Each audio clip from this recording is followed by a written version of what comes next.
सवाल ये कह रहा है दिए गए चित्र में एडी कोण CAE का समद्विभाजक है। गजब सवाल। ये इसका एंगल बाइसेक्टर है, ध्यान से समझना होगा। है CD 6 है, DE 8 है, BC की लंबाई पूछ रहा है क्या?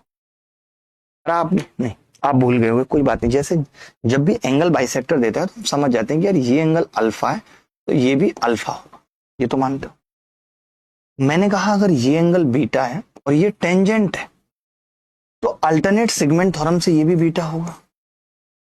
आपने कहा कि जी ये अल्फा ये बीटा, तो ये इसका एक्सटीरियर एंगल है, ये भी अल्फा प्लस बीटा होगा। अब ये भी अल्फा प्लस बीटा और ये भी अल्फा प्लस बीटा, तो आपको नहीं लगता कि अगर मैं इसको मान लेते हैं जो BC पूछिए उसको x मानता हूं, मेरा मान, तो आपने कहा यहां तक x प्लस 6 हो जाएगी, तो ये पूरी x प्लस 6 हो जाएगी। क्योंकि अगर ये अल्फा प्लस बीटा, ये अल्फा प्लस बीटा, तो B से लेके D तक की दूरी और B से लेके A तक की दूरी बराबर होगी आपस में। अब हम ये भी जानते हैं कि यार किसी टेंजेंट का स्क्वायर यानी x प्लस 6 का स्क्वायर बराबर होगा ये x इंटू x प्लस 14।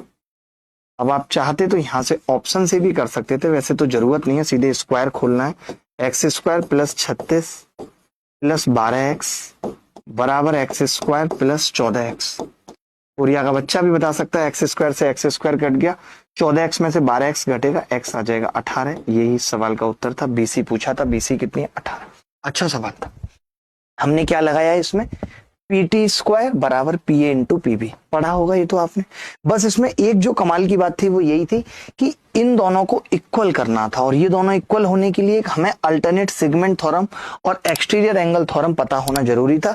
अगर आप मेंस की तैयारी कर रहे हैं या अगले साल नौकरी लेना चाहते हैं तो आपको इतनी बेसिक सी बातें पता होंगी, ये मैं मान के चलता हूं।